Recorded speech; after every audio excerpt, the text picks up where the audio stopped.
Lao Tzu was a philosopher and poet of ancient China. His lifetime is believed to have been around the 6th century before the Common Era. He is best known as the reputed author of the Tao Te Ching and the founder of Taoism. The Tao Te Ching is a fundamental text for both philosophical and religious Taoism. It also strongly influenced other schools of Chinese philosophy and religion, including Confucianism and Chinese Buddhism, which was largely interpreted through the use of Taoist words and concepts when it was originally introduced to China. Many artists, including poets, painters, calligraphers, and gardeners, have used the Tao Te Ching as a source of inspiration. Its influence has spread widely, and it is one of the most translated texts in world literature. In the mid-20th century, a consensus emerged among primarily Western scholars that the existence of the person known as Lao Tzu was not likely, and that the Tao Te Ching is really, quote, a compilation of Taoist sayings created by many hands, unquote.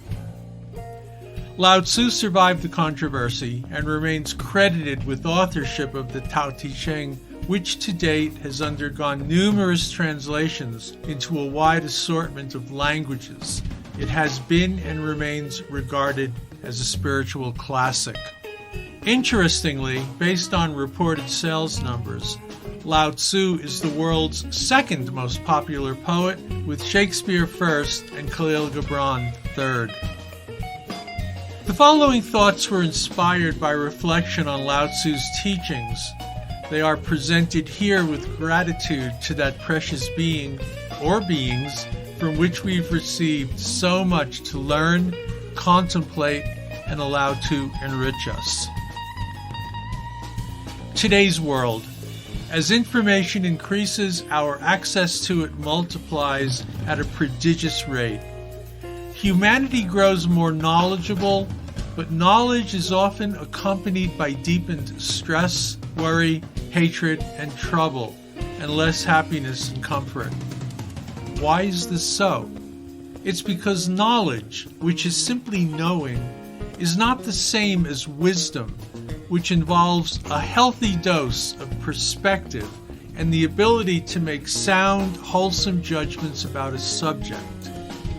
When societies and cultures misuse partial knowledge in self-regarding ways while ignoring holistic wisdom, people tend to dismiss the benefits of a simple and natural life.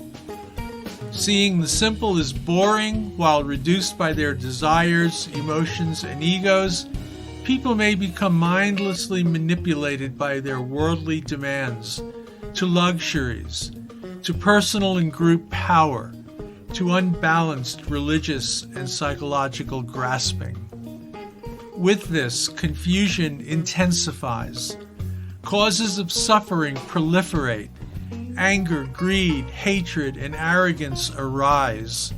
Fear reactively underlies motivations, anxiety sets in, calamity manifests.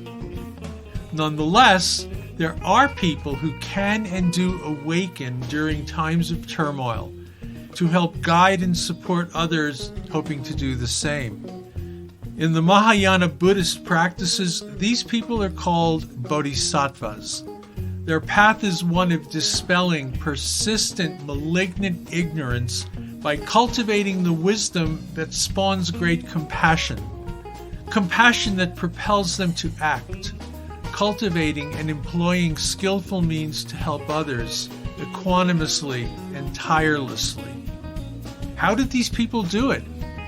First, having recognized impermanence and wisely beginning to relationally view beings with love and compassion, they work to liberate themselves from the causes of stress, anxiety, and suffering, those causes being their own confusing ignorances.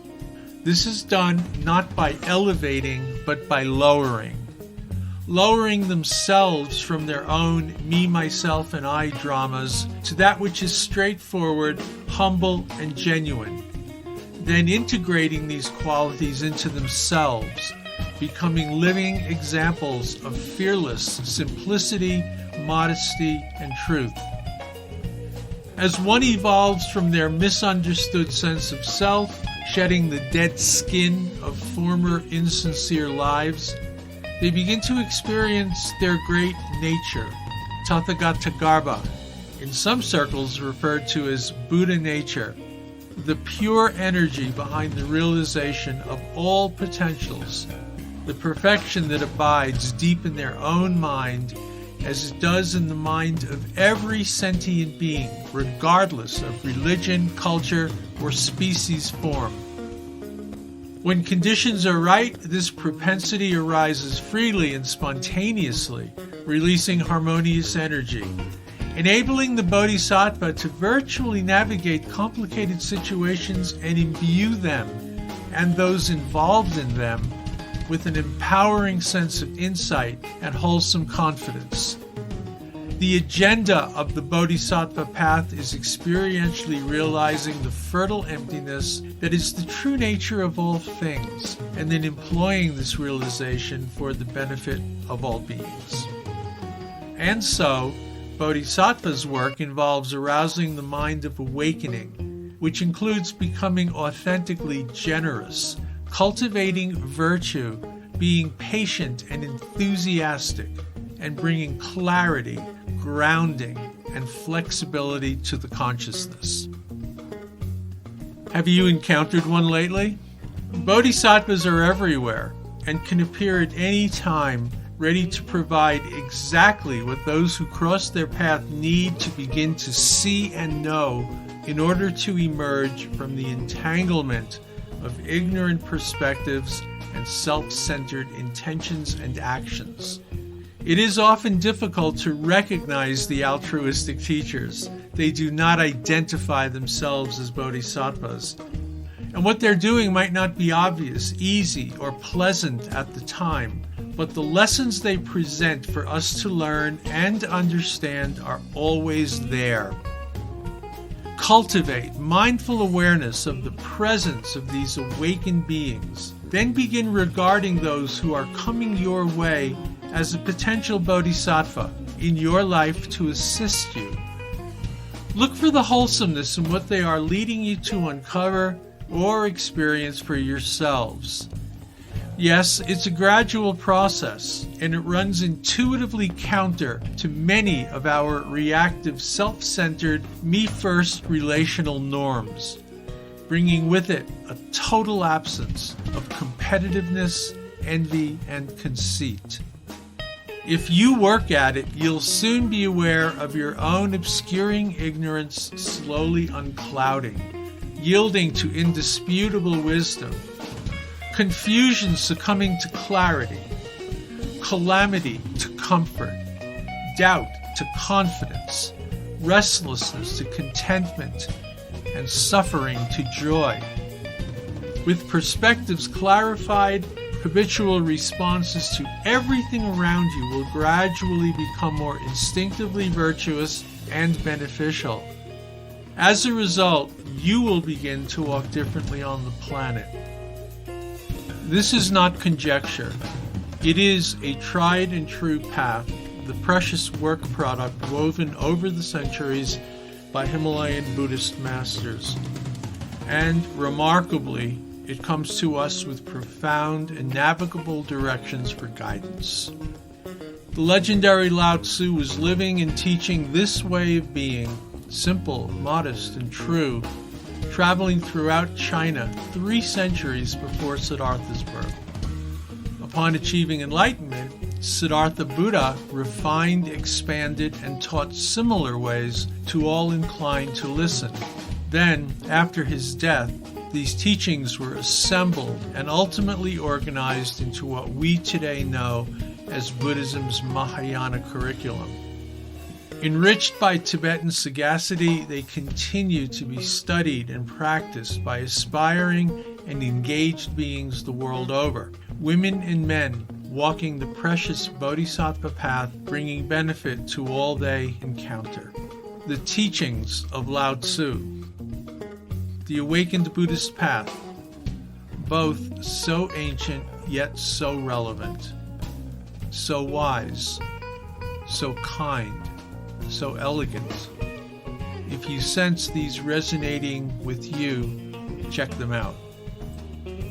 This recording was written and shared here by Mark Winwood. Mark, that's me, is on the teaching faculty at Naropa University in Boulder, Colorado, and is the founder of the Chenrezig Project, a Tibetan Buddhist study and practice group with a national online presence. In addition to these Elegant Mind podcasts, we facilitate online Sangha gatherings and teachings, share writings via our weekly e-magazine, and host various events. You can learn more about the Chenrezig Project at our website, www.chenrezigproject.org. That's CHENREZIG project.org. Our accompanying music, titled Mercury, was composed and performed by the San Francisco Bay musician Bobby Vega in collaboration with guitarist Chris Rossback and drummer Prairie Prince. You can learn more about Bobby and his music at his website, www.bobbyvega.com. That's BOBBYVEGA.com, or, as he's very findable online, you can simply Google his name or look for his numerous videos on YouTube. We remain grateful to Bobby for his friendship, his talents, and his generosity in sharing his beautiful music with our Dharma audience. Please feel free to share the link to this podcast with those you feel it might resonate. And as always, thank you for listening.